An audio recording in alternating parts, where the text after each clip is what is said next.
Hey, what's good, YouTube? Welcome back to the Brown Gent and welcome back to the Sunday Stack. Let's get the music kicked up. We'll start us off. So, you're probably wondering exactly what is going on. This has been, suffice it to say, a really tough cycle. I'm not immune to this. I'm pretty sure most of you aren't immune to this either. Looking around, crypto Twitter has turned into a basically spam 5 festival. And nobody there, or very few people, are willing to tell you the truth. That's what I'm here to do today. Make sure you guys know exactly what's going on. I'm going to get into a bit of that in a second. But as always, if you haven't done so already, smash that like button. Subscribe to the channel, follow me on Twitter, all that good stuff. Share this video, help me get this content out, because obviously I need the support, all the support I can get. Obviously, the more people I get sort of just tune in, the more amped I am to make videos for you guys. So I put a ton of work in to get these things ready. Today it was about 2 hours of prep work. So yeah, could use the help. Remember, I get $0 on these. Okay. And also today, I did have a contest for those of you who paid attention on Twitter. Those who basically guessed how many errors were in the Infinex puzzle. There were 7 people who guessed correctly. I will be doing a drawing at the end of tonight's video to see who out of these 7 will win $100 US. That's why you got to follow me on Twitter, because I keep giving stuff away. The team didn't sponsor it. I'm giving this away.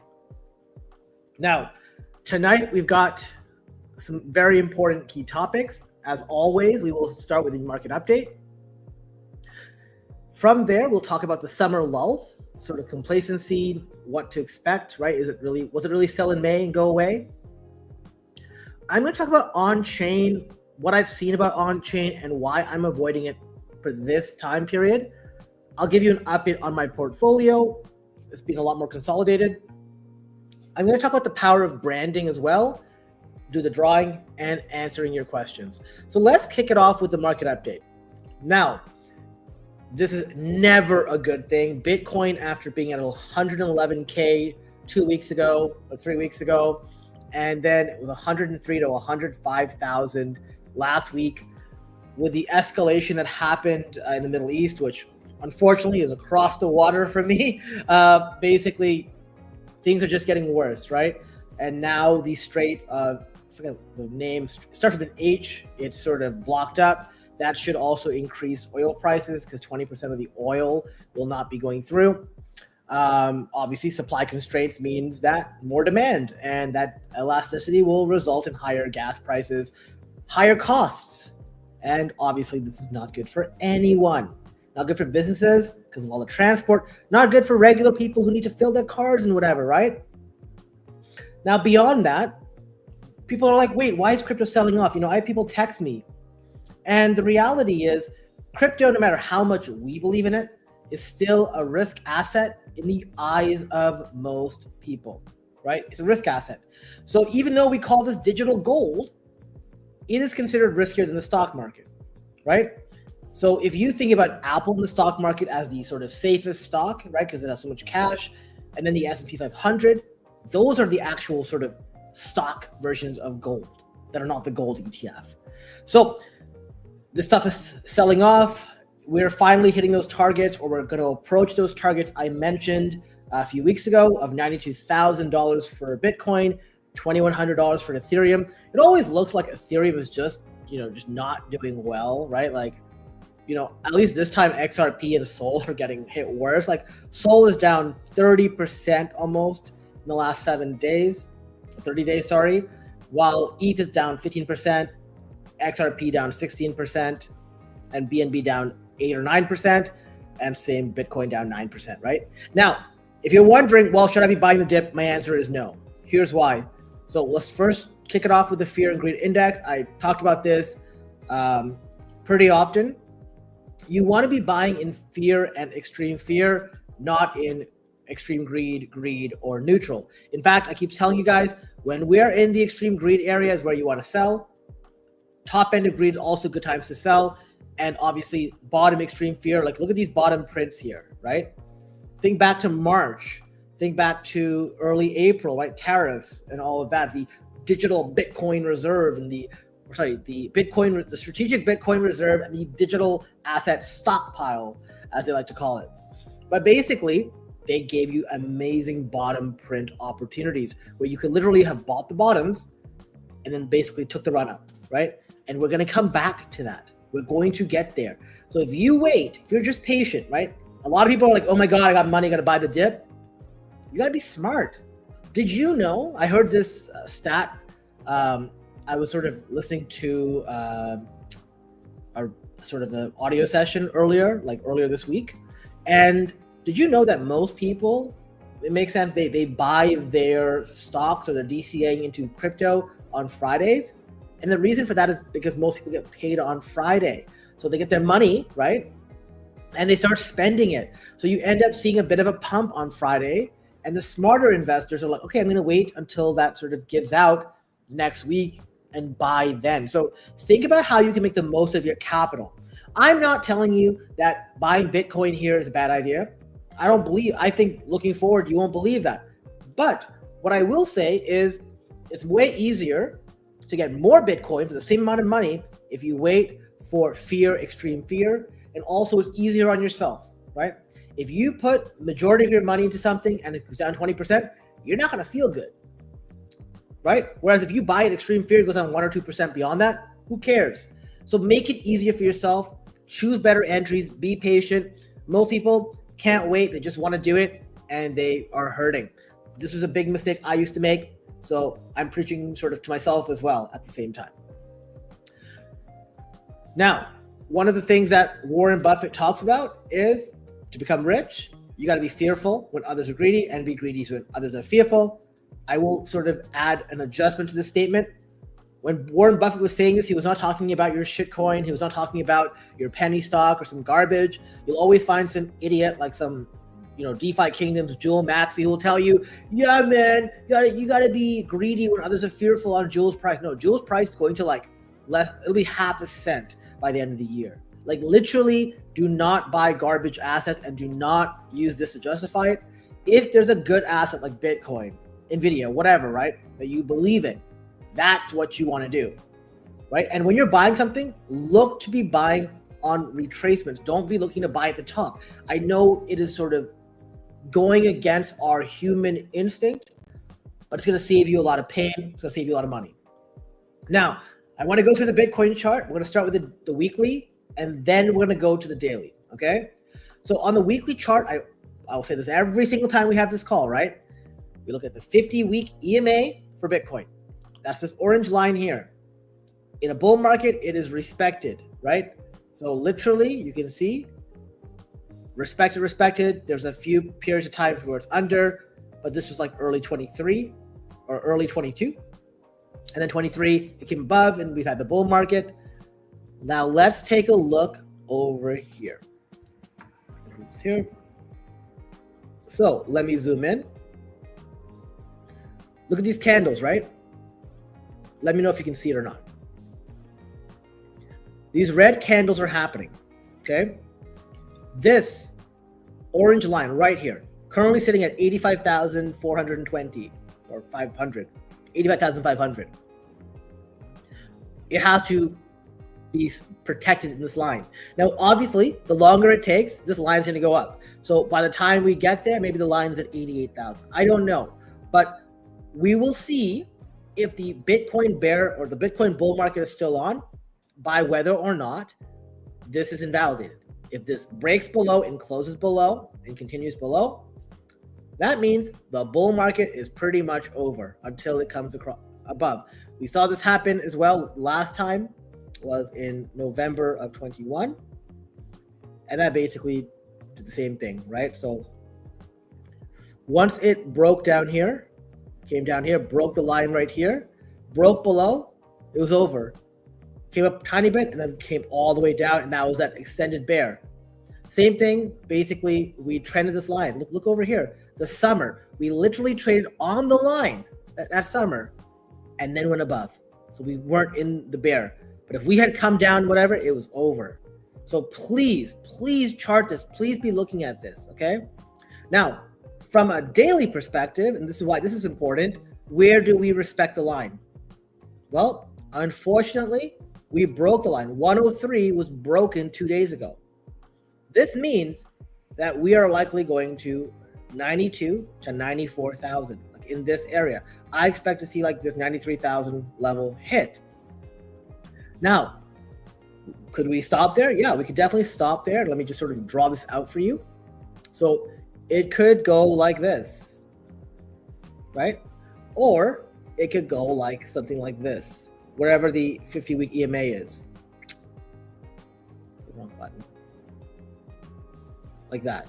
So it could do one of two things. We don't know yet. Obviously, we play probabilities. Nothing is finite. And obviously, there could be headline risk. The big challenge we have here, right, is every time Trump tweets something or some news comes out, it just completely turns the tables. So it makes it very hard to trade unless you have a very clear thesis and have clear invalidation. So this is what I'm expecting. I'm expecting Bitcoin to come down. Does that mean I think you should sell your Bitcoin? No. And here's why. If you look at the Bitcoin price right now, 98,000, if we go to 86,000, let's just make this simple and say it was 100,000, it's like 12 to 13%. It's not a big deal in the grand scheme of things, and you don't want to sell and then be sidelined if it goes up. What I would do though is I'm adding more capital. I'll wait for those spots, but I'm not going to close my existing positions. Okay. So I don't know what's in my eye. God. Okay. So Dr. Profit has a different approach. I want to share this with you. Dr. Profit, a lot of things are tied. However, he believes in just completely following the move and doing that with his cash. So what he did was he sold all his positions except for 75% of his Bitcoin, which he did close yesterday at 103,000. And then he went into a short at 103,000 and the rest is in cash. And he's basically waiting for the reversal. And the reversal happens, he will close his short, take the profit, and then go long. God, I don't know what happened to my eye. Oh my God, sorry.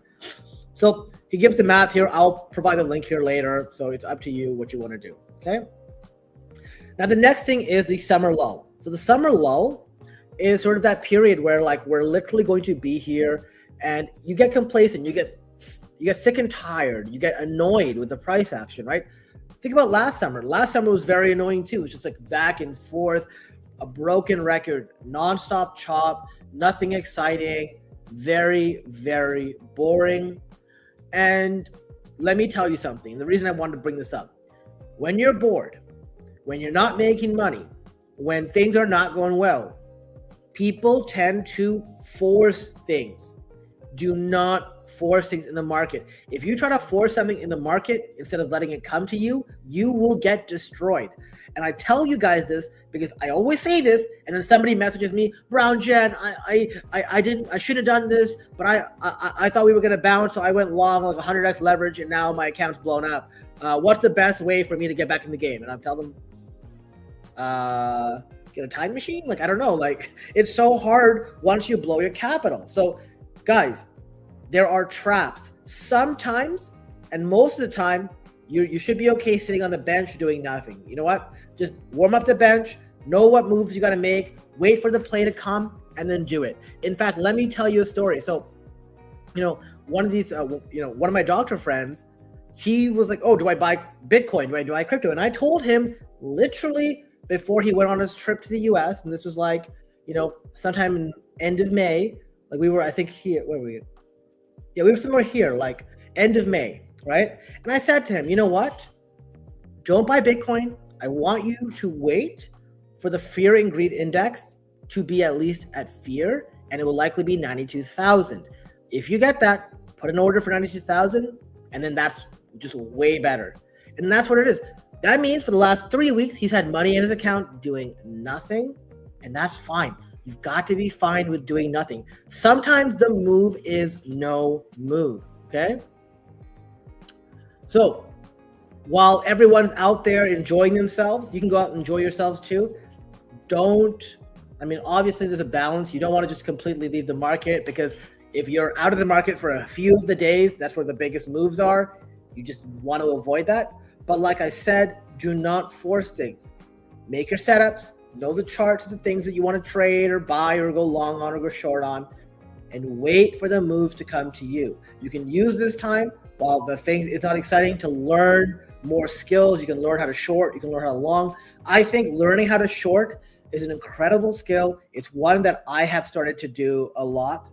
And last cycle, I just was terrible at it. And I think it's a skill you really want to develop, because in Q4 or Q1 next year, if you know how to short, you're going to be printing so much money. But if it's the first time you're shorting and you haven't got any experience, what, you're going to show up to the big game and think you're going to get it perfect? No, you're going to screw up. You're probably going to close your short too early, right? You're going to open your short too late. You're not going to be comfortable with the sizing that you pick. Do this stuff now. Learn when it's easy. Learn on smaller sizes. Learn when there isn't like too much sort of to risk, in the sense of, if you don't get to short when the big move happens, what are you going to do? Think of all those people like Orangey, when the Trump coin launched. This guy was in the trenches for months on end. And the one important day with the Trump launch, he completely fumbled it.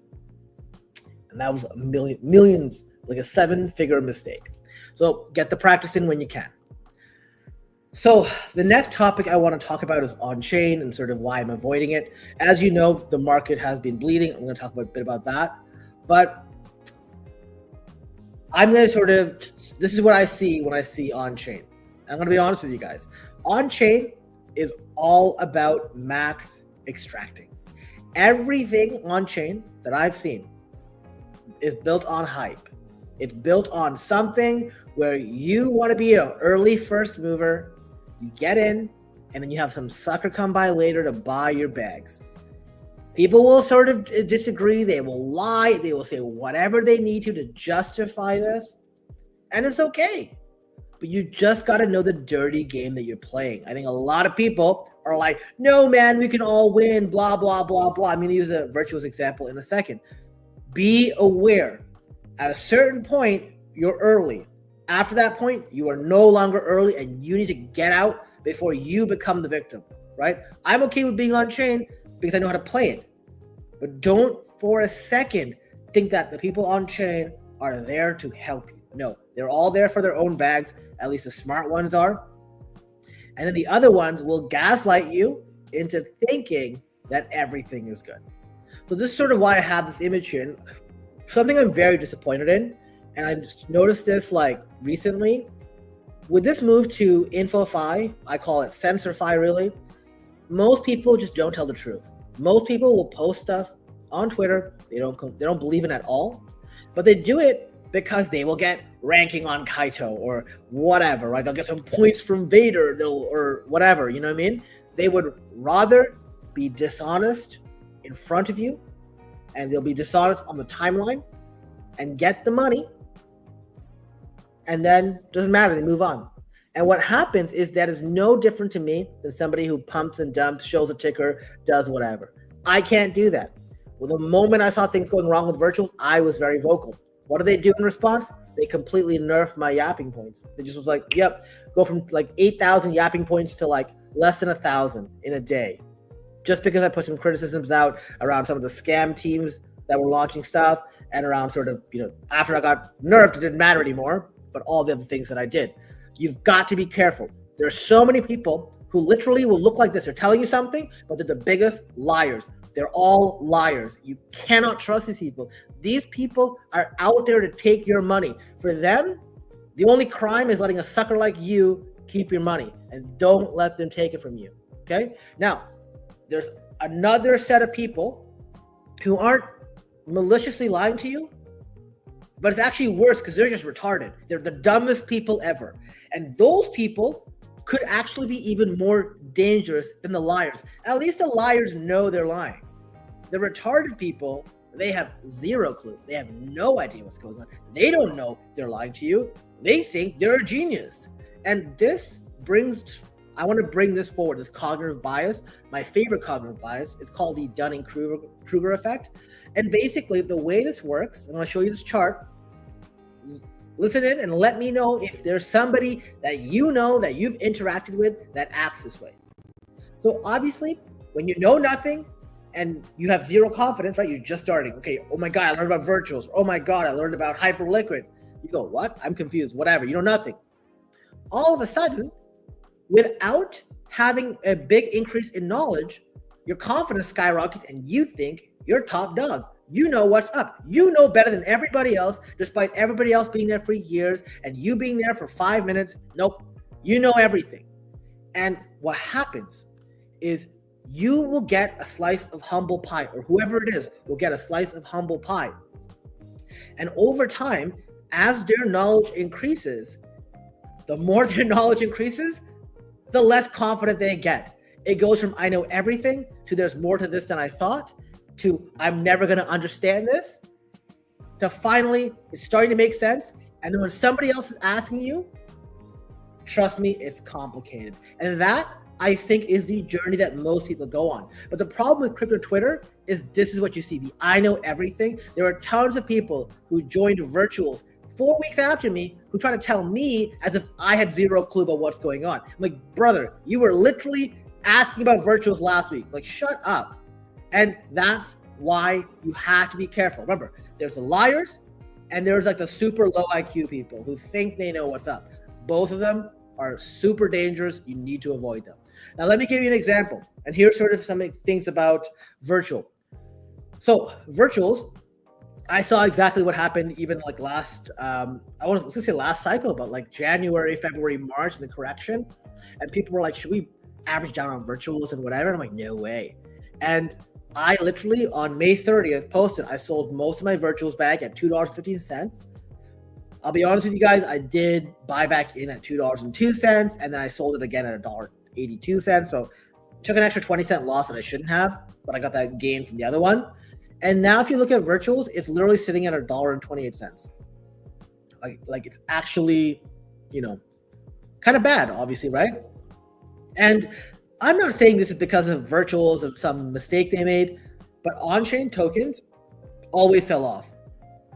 They are literally the worst investment you can make. You want to avoid these investments when you're not early, right? When the market bottoms, that's when you buy in, you let it ride, right? So look back here. So let me look back at the fear and greed index. What is that red thing? April 9th.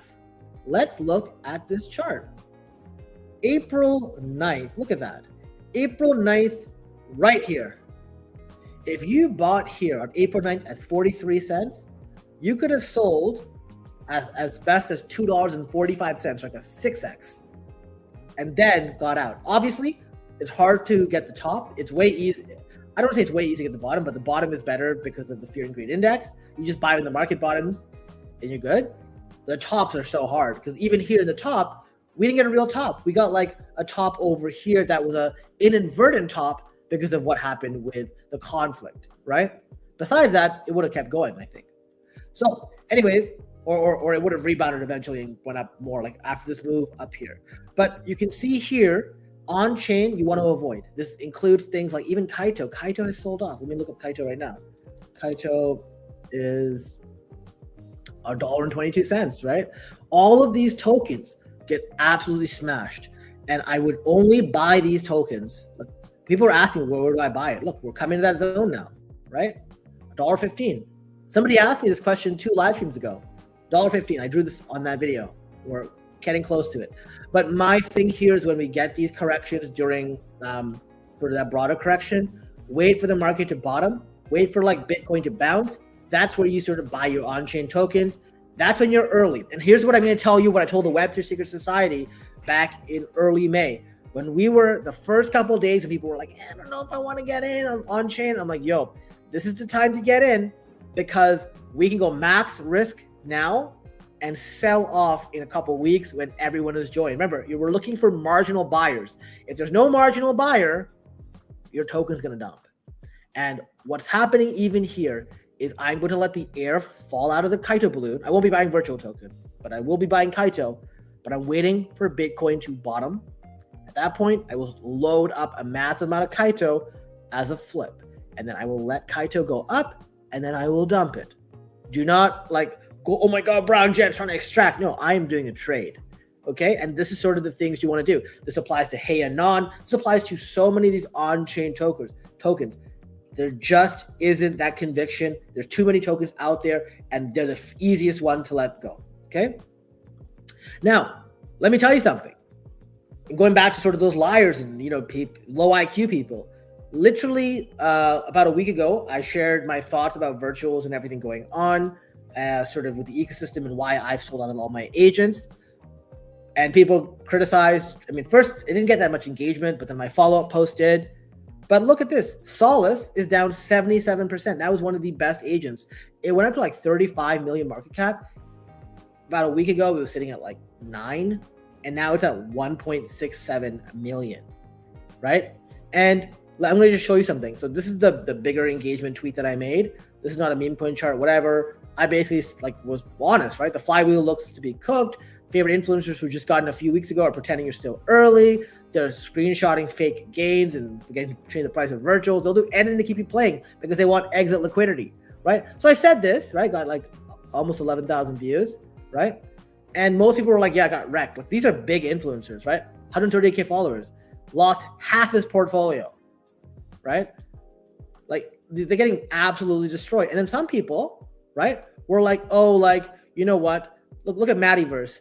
Same sentiment happened in January when the market did virtual printing. No, I'm like, no, actually, I was there, and I know that's not how it works. The reality is, virtual token may come back, but a lot of the agents, they're done for. They don't come back. There's no incentive to hold them, right? Literally, like, there are so many people here who are like, nope, not cooked, whatever. Great, fantastic. You don't think so? You don't sell? People who did, they got to keep way more of their money. Remember, from that post, 77% down. And I had shared all this information on June 15th, right? The full details on what was going on, why I exited everything, and sort of the marginal buyers missing, virgin point inflation. I think I made a video and sort of did this on our Sunday stack. And ironically, I shared this a few days before that in the Web3 Secret Society. I'll be honest with you guys. I wanted to let them first have the opportunity to get out. And also because, it's a private group, right? This is where the alpha goes. I give all my unfiltered thoughts on everything.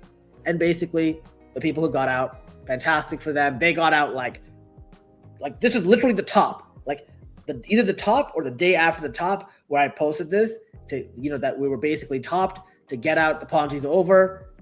So, hey, if you want this kind of insights early, because I'm not going to make videos and whatever, because this stuff never does well on Twitter. People literally hate on you because the algorithm will favor them and Kaito will give them yaps if they're like, oh my God, the project's amazing, blah, blah, blah. Well, the real stuff is in Web3 Secret Society. But I will tell you one thing. If I post something on Twitter, I will never lie to you. I never have. I never will. I'm not like these other influencers who will like do it just so they can get yaps or they can get their like Kaito rewards or whatever. No, it's not worth it to me. My brand is so much more important than that. Okay.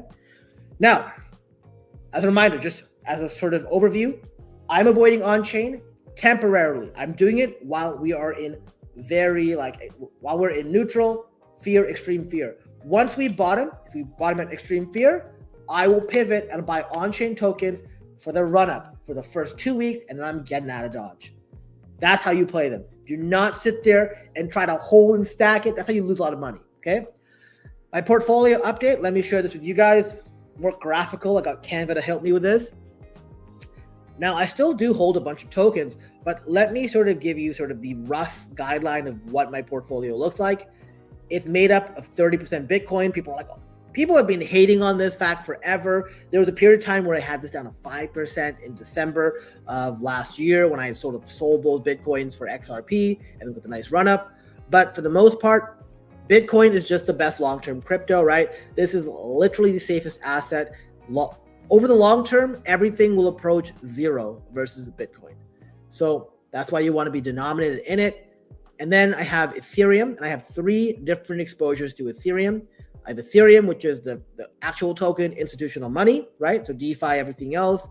Then I have Pepe, which is sort of the ETH Beta, which is like the top meme coin, and then I have Aave, which is the top DeFi protocol, right? There's also going to be Maker, Sky, Maker turning into Sky, all those other things. But Pepe and Aave are very good ETH Beta. So when ETH does well, they overperform. When ETH does bad, they overperform to the downside. But I got about 30-ish% in Ethereum. I got 25% in Hyperliquid.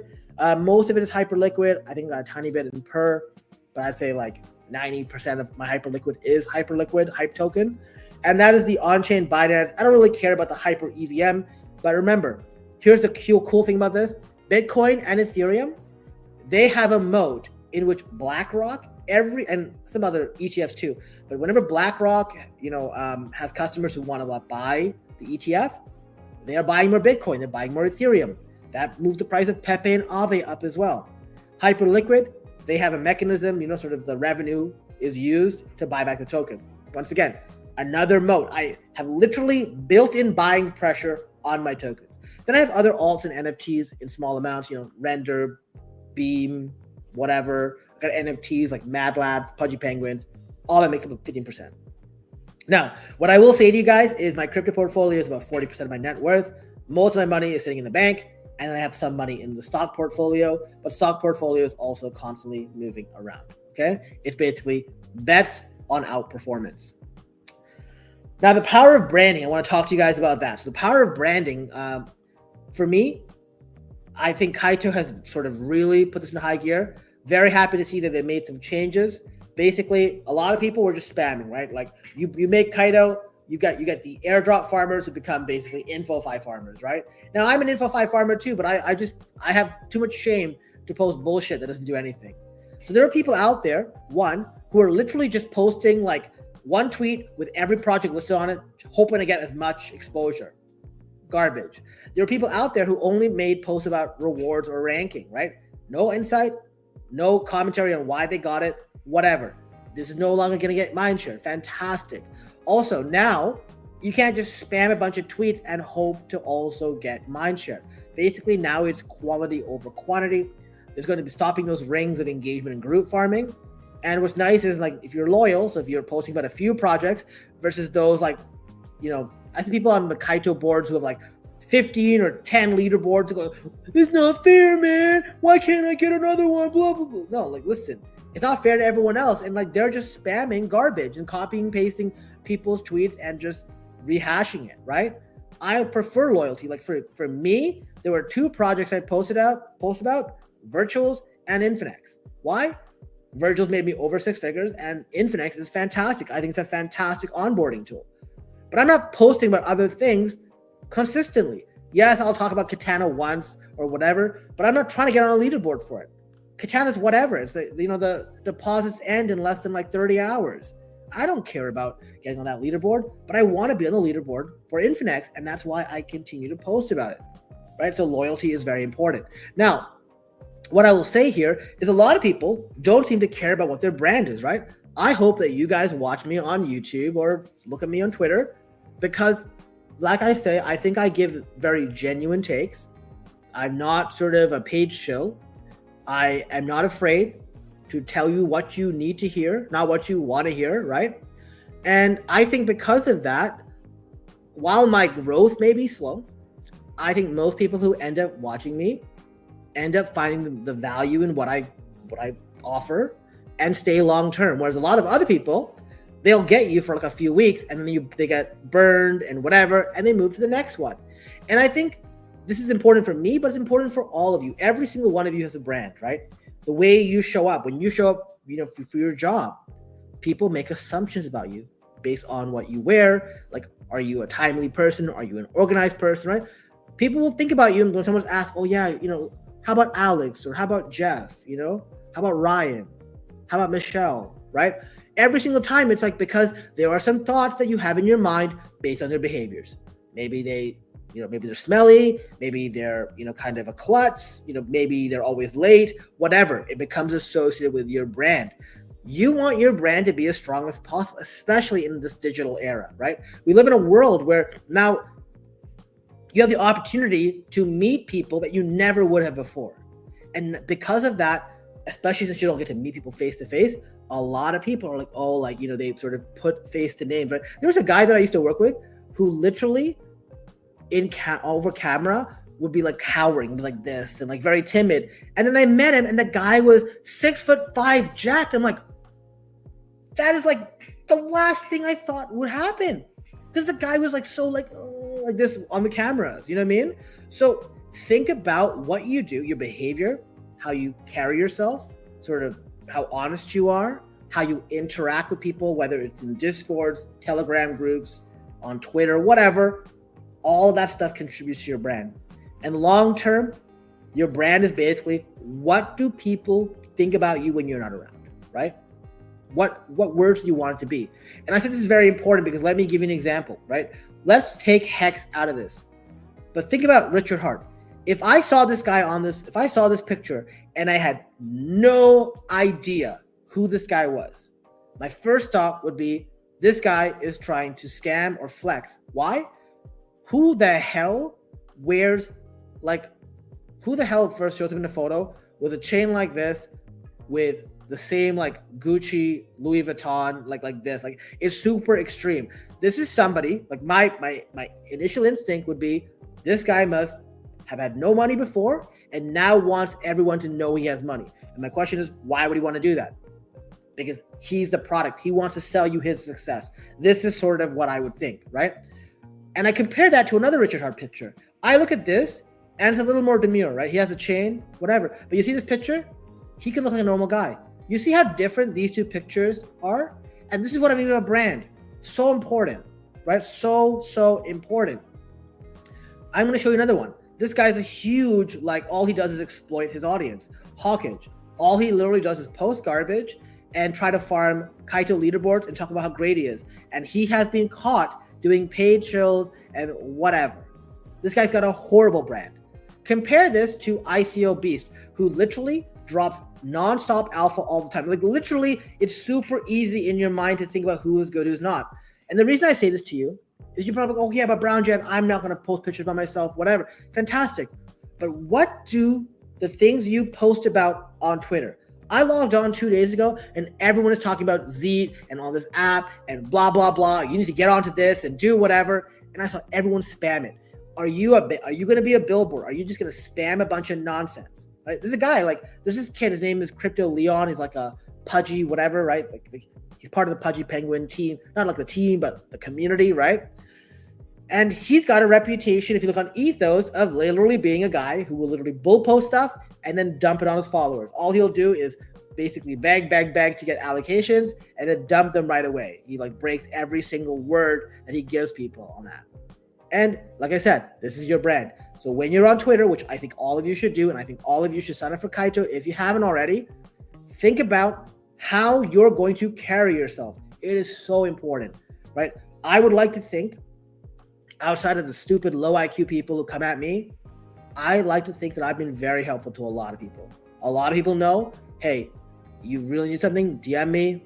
I'll try to make time to talk to you, right? There's been a lot of people who've done that, right? People I've tried to help, right? And that's who I am. I'm generally a very helpful person. Obviously, I'm always going to be rude if people come to me and be rude, but think about the way you carry yourself. It's so important. Please, if you haven't started building your Web3 brand, do it.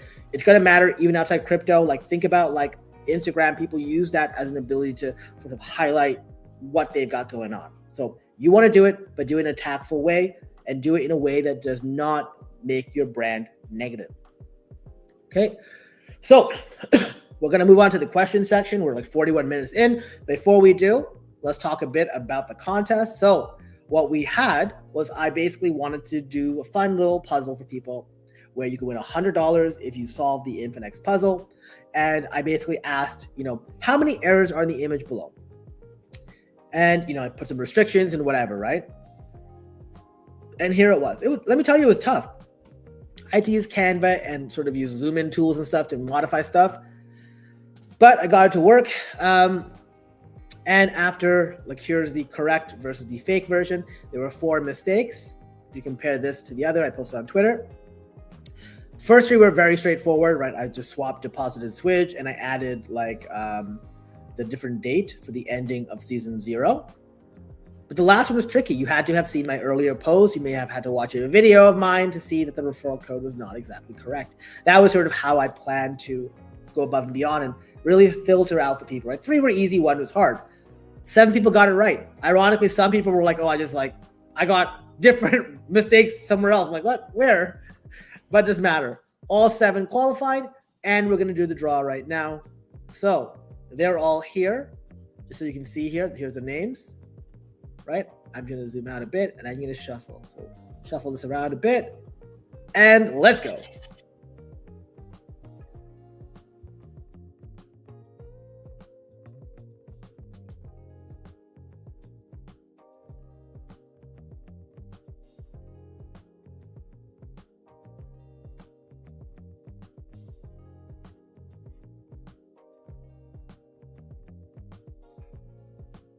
Congratulations, the skill 30, $100 coming your way.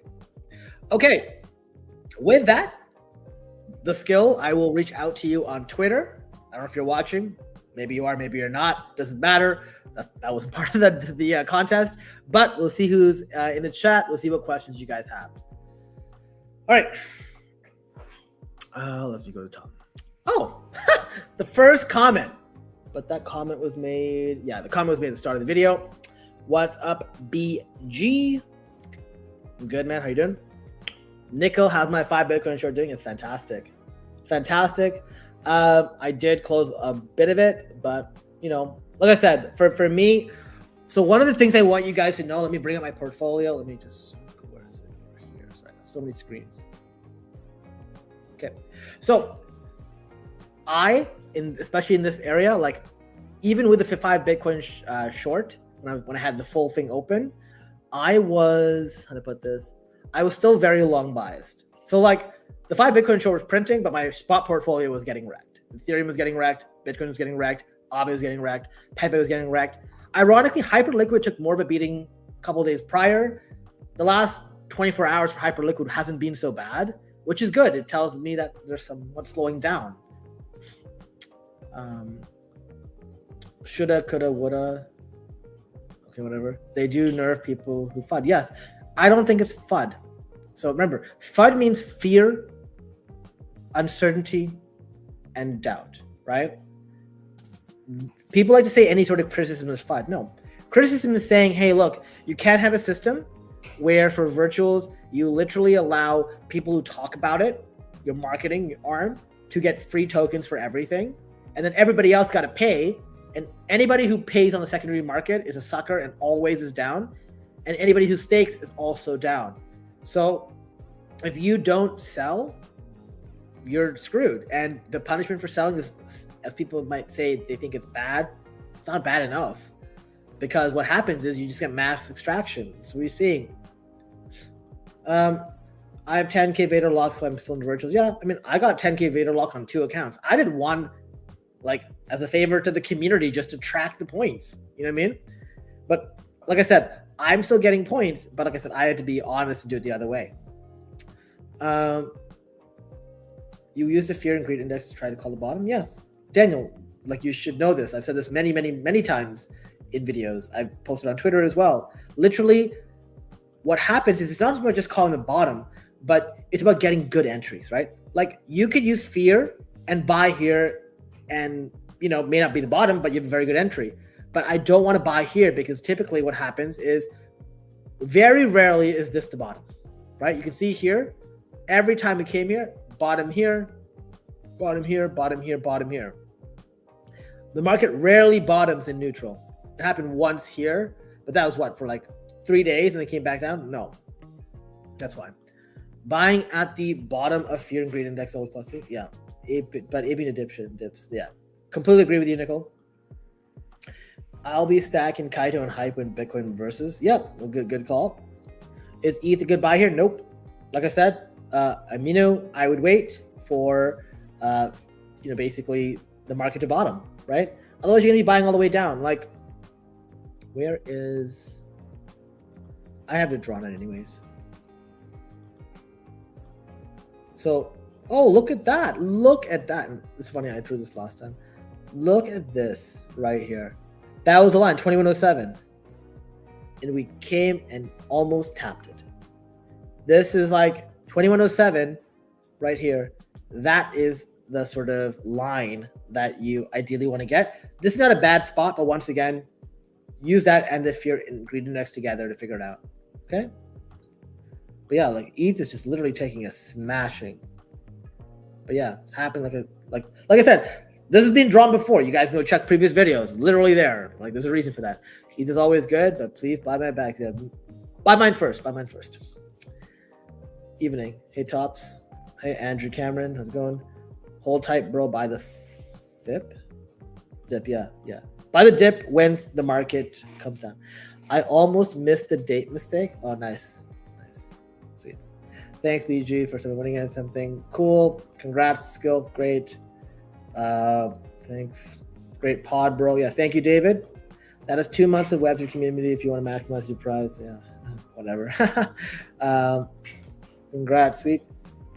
Already in Web3 SS for ages. Yep, facts. So I think I saw you're done with spot soul. Yes. So Jasper, ironically, I've had a massive Solana short open since about 160. I had sold, what's it like? How much did I sell? I sold all but my Fragmatic soul. Ironically, I still have Frag soul because I'm farming Fragmatic, but everything else, sold my soul, and shorted it around 160, and it's been fantastic. Soul will overperform to the downside more than anything else, and it has played out. Anyone in the Web3 Secret Society can vouch for the fact that I keep saying short soul preferably. Any thoughts on the Circle IPO? It was fantastic. I didn't get in at the IPO price of $31. I got in the 60s, sold around 160 to 170, and then I got sidelined. What is it, like $240, $250? Very, very good. I think that so here's the thing. There's a lot of people who tell me that they want to short Circle. My problem with Circle is Circle, right? So think about it this way, okay? You have cash. You basically, every time you have USDC, there's cash backing it, technically, right? It's supposed to be, but it's not really doing the same way. That cash should be earning interest. You don't get any interest for holding USDC on chain. You get nothing, right? Circle's making a ton of money off people because of this. And they win in a bull market, in a bear market. It doesn't matter. It's USDC. It is one of the most profitable businesses. So I don't see this slowing down, even though people are like, oh my God, look at the PE ratios. I think someone said it was a 4-digit PE ratio. The market will eventually care about it, but they won't care about it until they care about it. So I personally would never short a stock like this because you may end up having to cover very, very soon. But if you want some exposure, like what I'd always recommend to people who do want exposure, buy a tiny bit. And then that gives you the ability to buy more on the downside, right? Buy enough that you would be happy. Buy a small amount so that you'd be happy with it coming down. Okay? If you're interested, not financial advice. I still think I should move. Yeah, I mean, I have maybe like 150 soul left in Fragmetric. Fragmetric. I don't know why I'm struggling to say that. But besides that, everything else is gone. There's nothing on Sol. Although there is potentially the Pump Fund IDO, waiting for that. Insiders got into the Pump IDO at $4 billion. I believe it launches on the market at $5 billion. I likely want to get a piece of that. I think it'll be a very easy flip. Obviously, it depends on where I'm able to get it. But if I get it between 5 and 6, I'd be very happy. Probably put 5 figures into that. And then obviously sell. So yeah. But besides that, there's nothing else on Sol. If 1,000, can I use it to Sybil hyper EVM drop Sybil? So here's what I would say about that. When you want to Sybil hyper EVM drop, I would just focus on one account. Trying to do multiple accounts, you're gonna get screwed. I made a video and I posted it yesterday about how you can farm Hyperliquid. Besides the hype token, you want to focus on unit, right? So unit is basically Hyper unit, sort of how you bridge from Bitcoin or ETH or Sol onto the Hyperliquid platform. The best way to do that is through liminal money. It will cost you a deposit of 500, USDC, and the rest you can basically put across, protocols. You can buy like $500 worth of hype, and you can deposit it into like Felix and whatever, and use that to borrow like what's it called? Some stables that you can put into HyperSwap. I would probably do that. You don't have enough money to stable it. You don't have the money. Like $1,000, you can't drum up multiple walls and do anything effectively. And I think you're way better off getting one very good airdrop or one very good exposure account with like exposure to unit, hype, everything, than anything else. What is the right price to jump into hype? I think 33 was actually supposed to be a good price. Where's it? 32.316 was a good spot, right? So that was sort of the spot. But here's the thing, right? Like I said before, the problem is this is not including what happens to Bitcoin. So if Bitcoin nukes down to 92K, or should I say when it does, if it bounces, right? Maybe you getting hype on the reclaim of 33 is fantastic. But if it keeps going down at 85 or 87, right, where the weekly EMA 50 recommends, it could be even worse. So I don't know yet with definitively what the best price is. I would say you should use a confluence of factors fast break. So basically what I would do is look at this chart, and that 3230 level is good. But then ask yourself, has Bitcoin bottomed? If the answer is no, do not just jump into the long here, because when Bitcoin comes down, it just pulls everything down, right? So I would want to make sure Bitcoin has got the stability and it's about to go up, and then buy here. Does that make sense? Move your Sol to hype so you have more exposure. Yeah, I think he's saying to sell his Sol into hype. Doug, I just bought Pepe a few days ago. Is it smart to sell now to buy lower? Problem is, how much lower do you think you can go, right? So if we look at Pepe, it's currently at 0.x87, right? Look at this chart. This is why, so this is the actual range, and this is a deviation, right, from tariffs. How much percent is this from the actual range?